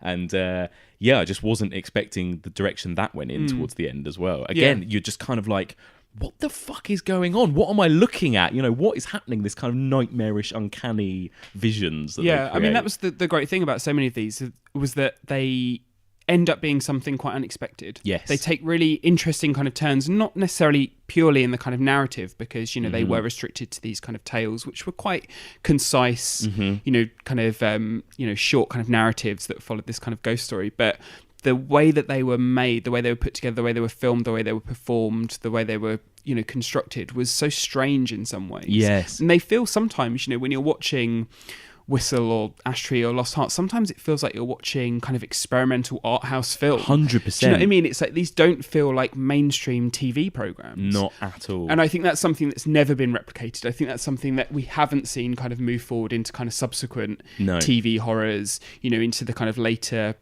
Ghost Stories for Christmas that came about in kind of, you know, TV horrors of the 90s, 2000s. You know, they're much more conventional in some ways. Yes. And I think this kind of real artistry that was evident in those 70s programs has never quite been replicated. And I don't think it ever will be replicated because audiences just wouldn't know what to do with it. No, well, that's kind of what I mean by I don't think the BBC would take those, or any TV company would take that kind of risk anymore with it. It is that is the thing that struck me the most when rewatching them all. It's like, wow, they really are weird, and they explain nothing. Some of the time there are images that make no sense. It's just brilliant, and that's all part of the horror. That's what makes them so powerful. Amazing. Another one of my favourites, which is kind of so you had the, like you said, you had the kind of wave of M.R. James, and you had, I think there's kind of five or six of them and happened. then they veered away from James. Exactly, and then the next one was the Signalman, which is based on a Charles Dickens story, which is one of my favourites. I think it's great, real kind of masterclass in economical, kind of scary supernatural storytelling. But this is something a bit different for Dickens, something that you wouldn't necessarily quite expect, and it's really frightening. I think there's some really genuinely frightening moments in it, and you know, it's interesting that apparently it was inspired by Dickens was in some kind of train crash and was subsequently kind of haunted by this thing that happened to him, really traumatized by it. And the story of the Signalman, which is about a train signalman who sees visions of a kind of mysterious spectral figure who acts as a kind of like a kind of portent for train accidents or something that's going to happen. So, you know, you can see this kind of rooted in his own fears, his own traumas, and it's really smart the way that translates, and you get that sense of horror. You know, it's like when horror's born out of horror, it's always going to be more frightening. Yes, 100%. Yeah, and again, that's one of those, it perfectly captures that kind of dread where even without the kind of the big climactic scary moments, that that sort of TV play is creepy. Just that kind of setup of that little sort of hut that guy spends all of his days in, day and night, it's horrible, it's scary, it's creepy, it's uncanny, you know. I think that's the word that sums up all of these for me, is this kind of uncanniness. Exactly, I think that's going to be our most used word in this episode, isn't it? Uncanny. Really but absolutely, I think it's definitely there. And then after The Signalman was a couple of original ones, which I think were less successful and were less weren't kind of received as well. I think there was a general consensus that maybe it was a mistake to move away from kind of classic ghost stories into original material, and then there was just two of those, and then the series kind of fizzled out, wound to a close, really. Yeah, it's a shame. I mean, of course, and those are the two that have dated the most as well. Those last two, they're the ones that do seem the most kind of clunky and old out of all when you're them. trying to do something modern, it's always going to date. If you're doing a kind of this kind of classical period piece, then it exists in this kind of timeless space. Yeah. I mean, there is still something about stigma that I enjoyed, actually. And also, it was nice to see at least one centered on a woman, because actually these are all M.R. James is super male, aren't they? They are. I mean, actually, I was watching Mark Gatiss' documentary about M.R. James, and he was saying that there is this kind of, is there a kind of subtext of repressed sort of sexuality, homosexuality in there? There probably is a bit of that, although I don't know how much that's in the TV adaptations, whether they sort of stayed away from that a bit. But they're all very much these kind of bachelors, aren't they? Yeah, definitely. And I think, when women do come into these shows, and maybe not actually so much with the Ghost Stories for Christmas, but a lot of the other kind of supernatural kind of horror-based TV of the 1970s, including the Stone Tape, which we'll go on to talk about more, the women are pretty hysterical. They're kind of shrill, insane, kind of they have their reactions to the kind of horror around them are so kind of purely emotional that they become kind of caricatures. Absolutely. And it's the interesting balance of, they're always the ones that actually see the ghosts often, and no one believes them. And it's interesting stance, because actually, in the end, they are always the right. They're always, and even though they are pretty caricatured, the female characters, it often turns out that actually it's all the sort of ignorant men that are wrong, and they're the ones in the right, kind of thing. But at the same time, these women are kind of inevitably reduced to kind of babbling kind of messes by the end of these shows. So it's, I think there are a lot of kind of problems when it comes to the kind of women in these shows, and actually, sometimes in a kind of perverse way, actually just seeing these BBC Ghost Stories for Christmas in these very kind of male-centered worlds, it's less distracting, because you don't have these these kind of ridiculous hysterical women coming in and distracting from what's going on. So it's kind of problematic and unfortunate in many ways. Yeah, absolutely.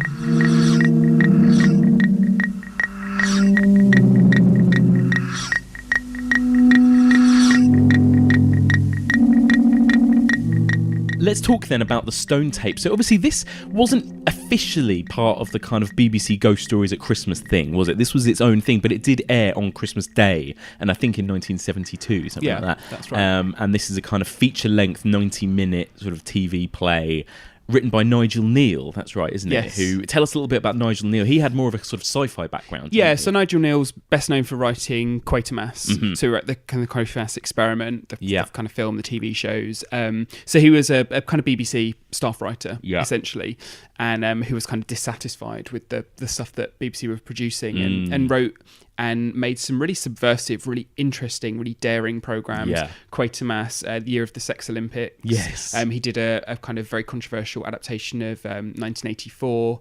He later kind of moved away from the BBC, worked on more supernatural programs like Beasts, things like that. So, he's got a real kind of grounded tradition, real kind of history at the BBC. He's one of the best known, best loved, most interesting kind of writers working in that era. And he wrote The Stone Tape, which was originally supposed to be part of a BBC show called Dead of Night. That's right. Yes. Which was a kind of another anthology series, which was, I think there was kind of 8 episodes of it. Yes. Each as kind of standalone spooky tale.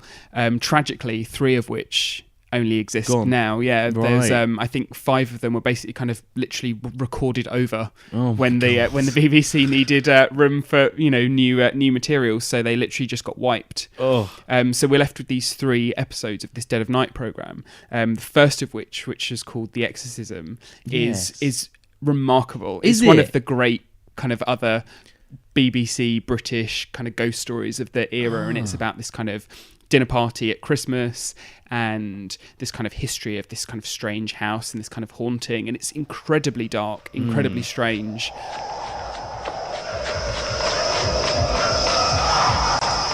I think there is a box set, isn't there? Is there a BFI box set? Yeah, BFI released a DVD a few years back. Yeah. Which, with the 3 remaining episodes. Great. So there was that one, an episode called Return Flight, which isn't quite as successful, and a 3rd episode called A Woman Sobbing, which is actually very interesting and is the real standout example of one of these shows that's very invested in its central female character. And she's pretty interesting. And it's very much about a kind of a housewife that's dissatisfied with her life, right. And the supernatural stuff that comes out of that, and her kind of desire for something more, for something better, for something more interesting, for more excitement, for more sex, all these different things.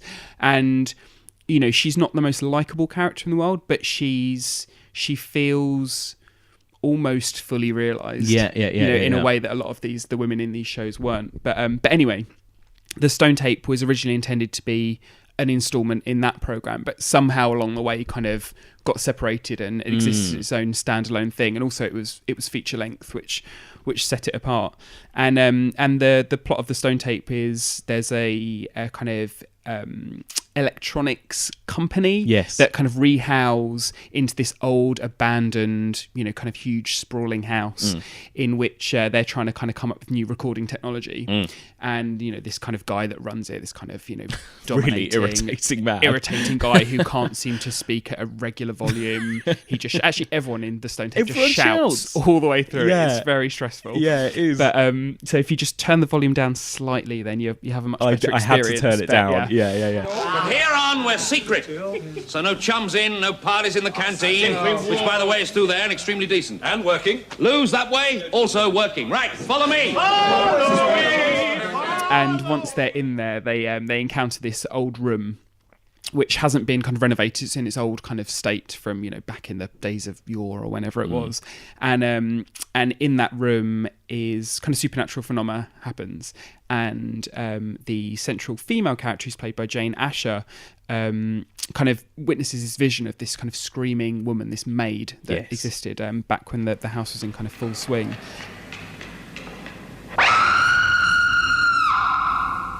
And they kind of realise that it's not a traditional haunting, but that actually the kind of ghosts, or the ghosts in inverted commas, are actually kind of recordings almost that are trapped in the stone in the walls. It's a great idea. Of the kind house. Of playing on a loop. Exactly. Sort of thing. So it's this idea that you're kind of watching this, you're watching something just played back to you constantly on this kind of horrific, never-ending circle.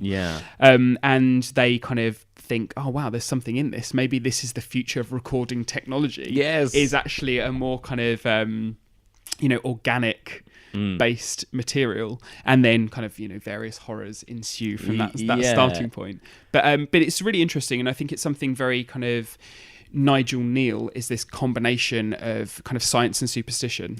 It's this old and new. It's it's kind of this idea of this group of scientists is kind of people invested in technology coming into this space, coming into this old space that's kind of haunted, as it were, and the kind of conflicts that arise from that. I mean, and that's something that, the kind of influence of that is seen right throughout 100%. Kind of subsequent horror things, whether it's something like Poltergeist, in which you've got the kind of, the paranormal experts coming in, The Conjuring later, same kind of thing, Prince of Darkness, the John Carpenter film, which is very much, so it's this kind of rooting science and fact into a kind of supernatural terrain, and invariably the supernatural always wins. Yes. It's great. I mean, do you think it still holds up as a great kind of horror ghost movie? Do you think it does? I mean, I think there's like we said, there's things about it now which do seem jarring. The performance styles, the kind of it's performed almost as though it's a stage play. Yes, that's where what I thought. Everyone's acting for the people in the back row. Yes, which you don't quite need to do when you're on TV. No, so it's shrill, it's hysterical. There's a relentless kind of loudness to it. It's in the computer. No, it is bloody fool. You picked up words. You got words. You saw that's how it works. I told you. There it is. But at the same time, these are all things that add to this strange quality to it. This weird thing of its time. You watch the Stone Tape and you're in the world of the Stone Tape. There's not an equivalent thing like it. And what I think is the thing that stands up most is the ideas. Yes. Which is still so strange, still so inventive, still so creative. And I don't think we've seen many ghost stories subsequently which are filled with such kind of rich ideas and innovation. Yeah, people have really kind of took that theory as, could that be a possibility? Yeah, this idea of kind of residual haunting is known as like the Stone Tape theory now. Yeah. It's become part of kind of wider folklore in terms of the supernatural. And it reminded me, like you say, so many different horror movies, since, but, even things like The Shining, where you have Mr. Halloran sort of saying, things leave a trace of themselves behind that you can, some people are tuned into. And it's that kind of idea still, isn't it? I mean, we talked about this when we were talking about the house on Haunted Hill and this idea of like the house itself being evil, and there's the haunting legend of Hell House that you mentioned, Amityville, all these kind of things where it's like this kind of evil place that you have. Yes. And what's interesting about the Stone Tape is that it takes this idea of this kind of evil place, but it's actually the way that they're kind of haunted is different. It's like we said, it's recordings. It's like kind of things that happen, tragic events, kind of huge occurrences embedded in the very foundations of the building and can be played back to you over and over again. So I think it's a really interesting way of kind of explaining hauntings and thinking about them in a kind of scientific way, but not in a way that stops them being frightening. Yes, absolutely. And I do love, like you say, it's that kind of old meets new feel to it, where you've got this whole building that has kind of been renovated and is very modern. There's like labs everywhere and stuff. And then they walk into that one room that is like this old Gothic castle room or something, isn't it? And they give you a little bit of the history of that it was kind of American World War II troops in there and all that kind of thing. So you've got that real kind of sense of history to the place as well. It's great. I think, for me, I think, like you say, that it rests on its ideas and its premise, because in terms of just pure filmmaking, it does feel a lot more like TV or a play or a TV play than, for instance, Whistle and I'll Come to You, which feels so experimental and cinematic and out there. Well, I think a lot of these, if not all of the original Ghost Stories for Christmas, were shot on 16, and they look beautiful. They look so incredible. Whereas Stone Tape was shot on video, it looks like TV of its time. It doesn't have that cinematic quality. It doesn't have that richness and that depth that some of the Ghost Stories for Christmas had. But at the same time, that kind of fits in with the technological ideas of it. Yeah, it feels like this kind of idea of video, this idea of playback, really kind of ties in with what it is. So maybe if it was kind of richer and lusher, it wouldn't have the same impact. It needs that kind of flatness of TV to replicate the kind of flatness of these kind of ghosts which we see projected during the film. Yeah, it's so true. It's like me and Andy Neumann were talking about, there's nothing like watching something like Ringu on a VHS, a scratchy VHS, as opposed to a kind of, Blu-ray or something. Yeah. Brilliant. And let's talk a little bit about the characters then. And that, we've mentioned it briefly, but this representation of this sort of hysterical female character at the centre of it, and then this really irritating, bolshy kind of lead male character as well. I mean, what did you think of them? Yeah, I mean, it's a shame because in some ways the character that's played by Jane Asher could and should be more interesting. Yes. She's this woman in this man's world. It's this kind of technological environment where it's these kind of guys struggling to kind of find new technologies and kind of get one up on the kind of Japanese that they keep talking about. There's lots of kind of racism embedded in this program, which we won't go into, but have to unfortunately just kind of roll our eyes as a kind of sad sign of the times. But she's this kind of data expert or something. She's this smart, intelligent woman, who's kind of striving to find a place in a male-dominated world. And it's such a shame that, as with so many of these women, she's reduced to this kind of hysterical mess. She's the way she reacts is, disproportionate to what she experiences. And she's shrill and she's hysterical. And ultimately at the end of the film, she falls victim to this house.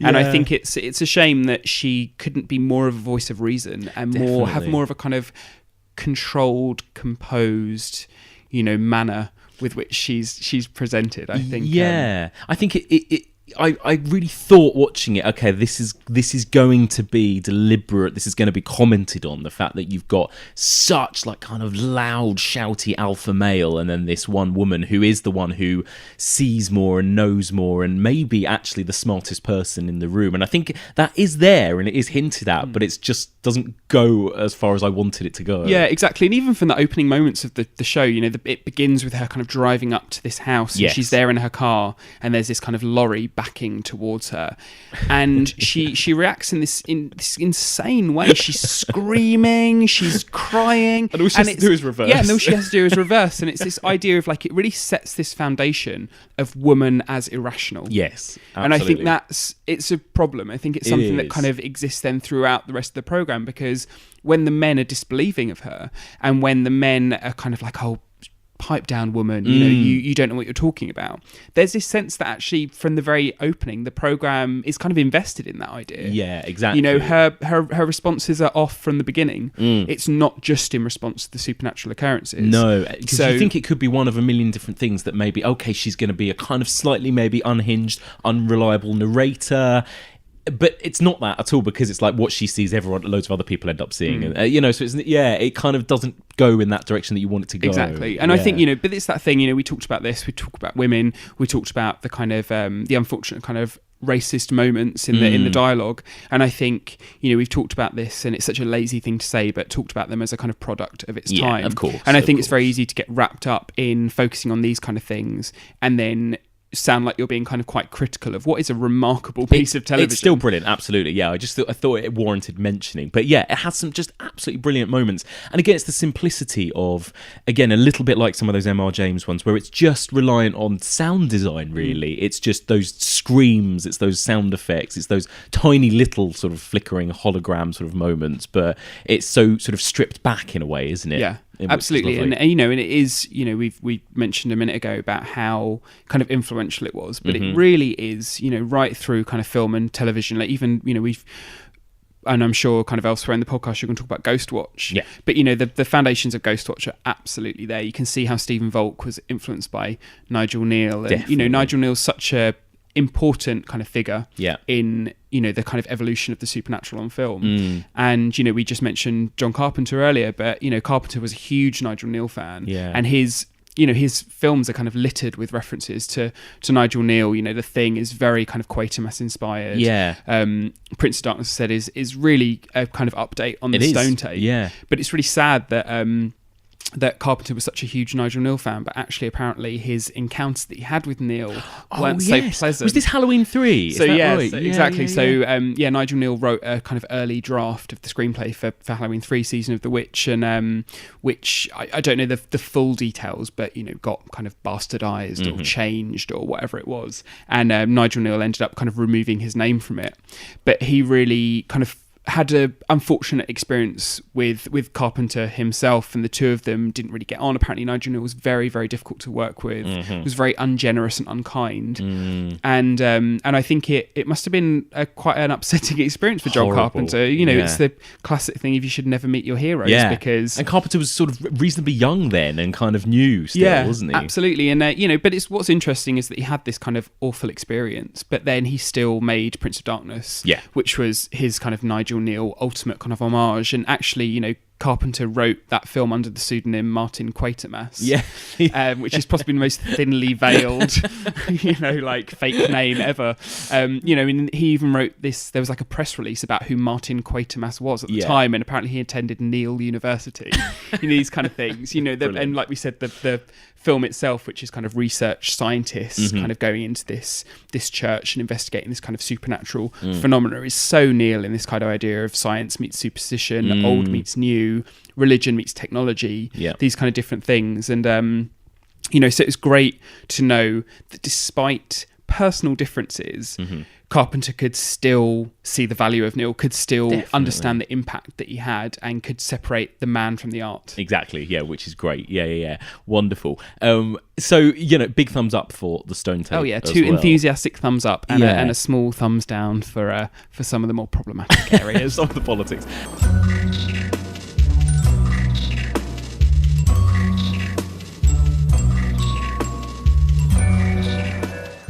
What do you think? I mean, do you think, again, this was such a brilliant little decade of TV horror, and we do have TV horror now. I mean, what's your opinion on the sort of TV horror that we get? Everything from kind of, I suppose, Black Mirror to American Horror Story. Do you watch all of these? Do you enjoy them? I do, yeah. I mean, anything that is out there, I'll kind of watch. I like to know what is there, be up to date, be talking about things. Yeah. But I think there's some really interesting stuff out there, and I think the two things, American Horror Story and Black Mirror, are both interesting and enjoyable in lots of different ways. I don't think I can't think of an equivalent to the stuff that we're talking about. No, I can't think of horror in its purest, simplest terms that we see. American Horror Story is, it's huge fun, but it's like throw everything into the mix. Oh my God, yeah. I like it a lot, but it's it's like fanboy TV. It is, yeah. Where it's like, I've seen all these million films and I'm going to replicate them, and I'm going to do this, and I'm going to do this, and there's going to be a musical sequence, and then there's going to be this dream sequence, and then this is going to happen. Yeah. It's super fun to watch, but it's not it's not scary. It's not scary. It's the problem. It's not scary. It's not pure, exactly. is it? I mean, I think Asylum is an incredible piece of TV. It's the best one, yeah. But it's not scary. No. That's the thing. And you're right, he throws too much in. Asylum is brilliant, but they didn't need the aliens and stuff involved. I don't know. I mean, it was a pretty fun addition, but again, it's the further you move away from the real simplicity is when kind of ghost stories become less frightening. I think the kind of simpler they are, and I think it comes back to that thing that we were saying earlier about TV being the perfect medium, and actually TV back in the day, because TV now is it's so ambitious and it's so kind of different. It's become a different kind of thing, but TV back in the day, it was that kind of perfect medium for this kind of simplicity of these stories. And around the same time, we're talking about Ghost Stories for Christmas and Stone Tape, but I've already mentioned Dead of Night was an extraordinary one, but there were so many more things. There was a program called Supernatural, which was a BBC one in the 70s, which is,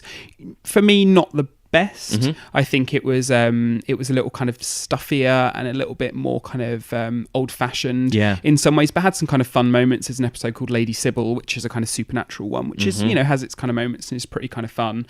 There was certain episodes of like Armchair Thriller. There was a kind of 6-episode kind of mini series in that called Quiet as a Nun, which is great. It's really interesting. Again, it's one with slightly more interesting female characters in it. I mean, it's very much set in a kind of female milieu, so you've got this kind of nunnery, this convent that it's set in, and we have a woman who used to go there as a child, and she's now this kind of successful broadcast journalist, and she comes back to investigate this death of a nun, and kind of while they're various kind of spooky occurrences happen. And I think it's another one of those ones that a lot of people from the time talk about the end of episode 3 being the most terrifying moment.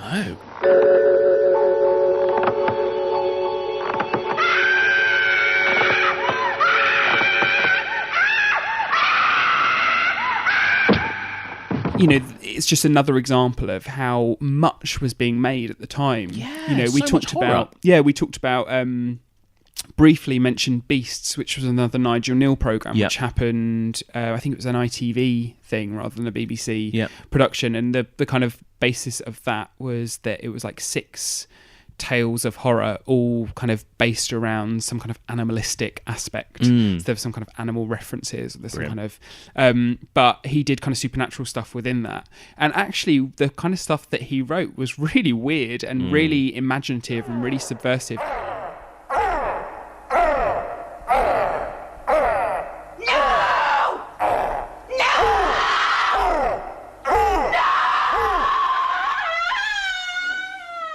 Again, it's not the best thing ever. It's not Nigel Kneale's greatest work. But again, it's this kind of evidence of how much he was trying to push what he was doing, how much he was trying to make ghost stories new, make them different, make them say something else.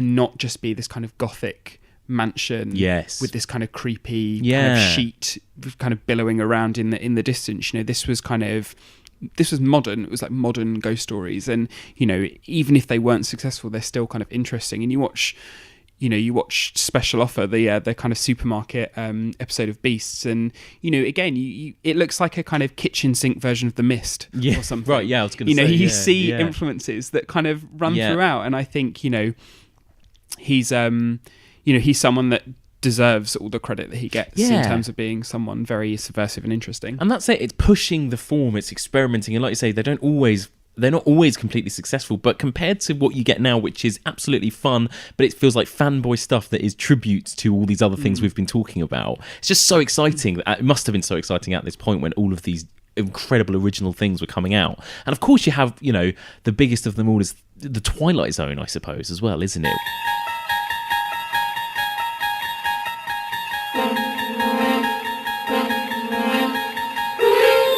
Which, again, there are so many hundreds of episodes that some are better than others, but some of the best stuff there is, timeless and incredible. Yeah, absolutely. And all these things, these are kind of anthology shows, these kind of big shows like that. And it was, sometimes they were aliens, sometimes it wasn't supernatural at all. Sometimes there was ghosts, but ghosts is always a theme. It's always something that kind of come back to. Yes. Something like Mystery and Imagination, that program. Which was again adaptations of M.R. James and Poe and Sheridan Le Fanu and people like that, and it's these kind of ghostly foundations are always evident in any kind of anthology horror shows. It's always your kind of bread and butter stuff that you come back to. Absolutely. And it kind of, again, looping back to M.R. James, they all have that little sense, a lot of them, 90% of Twilight Zone, Tales from the Crypt, that kind of thing, is like a character who maybe, there's usually some sort of morality where they have to learn a lesson of some sort, some kind of vice or something that they're skeptical about something and then something happens to them, or... Absolutely. It's always about opening your mind. Yes. I think that's the thing. It always comes down to this idea of not being so kind of closed off into the world that you exist in, and quite often that would be for James this kind of world of academia. There's a whole other world out there that we don't know about, and maybe if you were open to that, or you can embrace that even just a little bit, then the horrors that you experience could be avoided.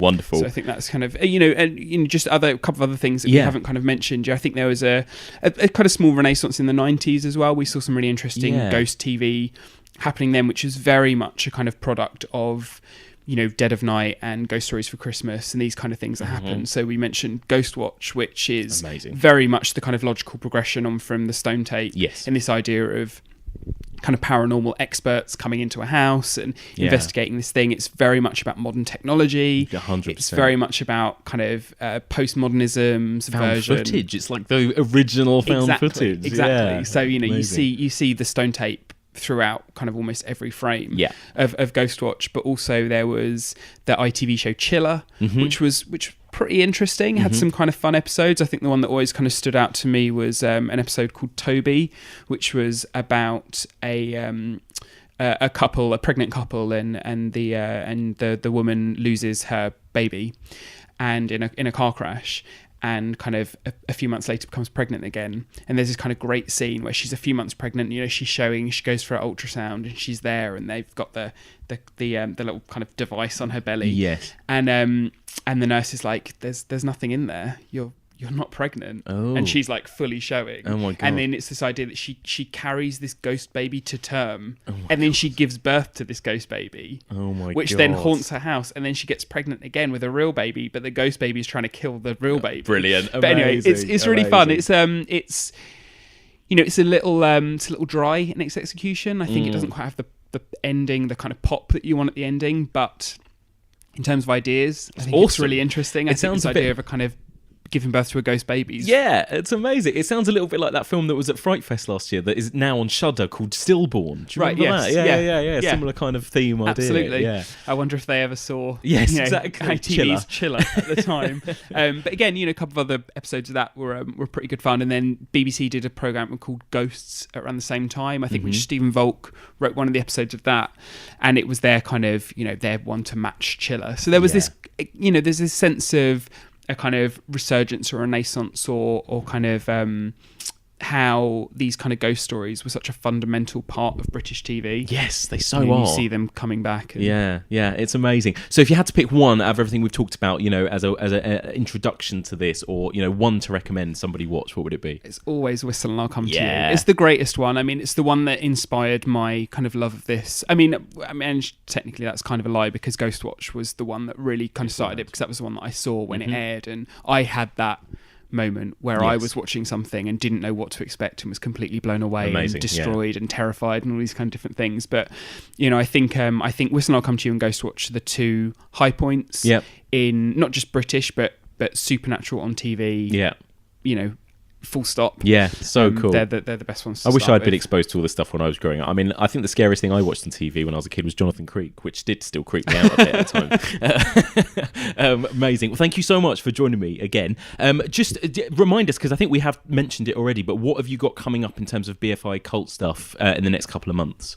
The one thing that we've got coming up in March to look out for is we are doing Killer Clowns from Outer Space. Oh yes, so amazing. How can you have a cult strand and not at some point screen Killer Clowns from Outer Space? Yes. So that should be a really fun screening. I'm really looking forward to that one. But it's inspired me now. I'm thinking about kind of ghost things that I need to do in the future. A couple of years ago, I did a kind of double bill of The Changeling and Ghost Story, which was a really fun one. But maybe it's time for some slightly more kind of subversive ghosts to make an appearance in the cult strand. It's really difficult to show TV to do with kind of licensing and rights and stuff. So it's actually harder than you'd think to show kind of supernatural ghost TV stuff in cinemas. But in terms of some films, if anyone's got some suggestions or forgotten ghost films from the past I'd love to see, then tweet me at Michael J. Blythe and I'll see what I can do. Perfect. Amazing. Michael, thank you so much. Pleasure.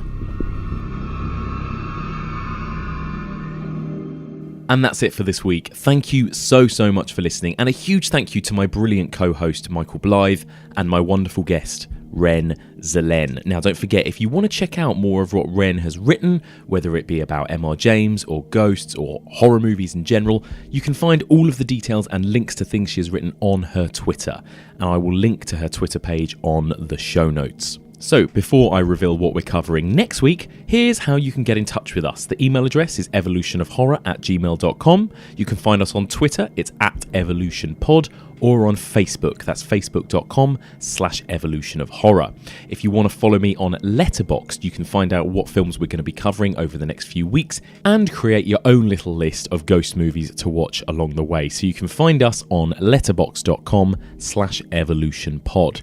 And if you want to discuss this week's show with other listeners or talk about horror movies, anything you like, join the Evolution of Horror discussion group. You can find that on Facebook. There will be links to it in the show notes. So, next week we're returning to cinema. We're going back to mainstream Hollywood ghost movies now as we approach the end of the 1970s and into the 80s. We're going to be talking about two movies back to back, released 1 year apart, that were both supposedly based on real life paranormal cases, and both movies have had a huge influence on every single haunted house movie that came out subsequently. I'm talking about the Amityville Horror from 1979 and The Changeling from 1980. Very, very exciting. And to join me to discuss both these movies, he's returning to the podcast for a second time. He's one of the co-hosts of the brilliant Arrow Video podcast, and his movie knowledge is scarily second to none. It is the brilliant Dan Martin. So me and Dan will sit down, we'll discuss the Amityville case, The Changeling, we'll decide whether or not we think these stories are genuinely true, and we will dissect these two films in spoilerific detail. So join us next week for all of this and more on the Evolution of Horror.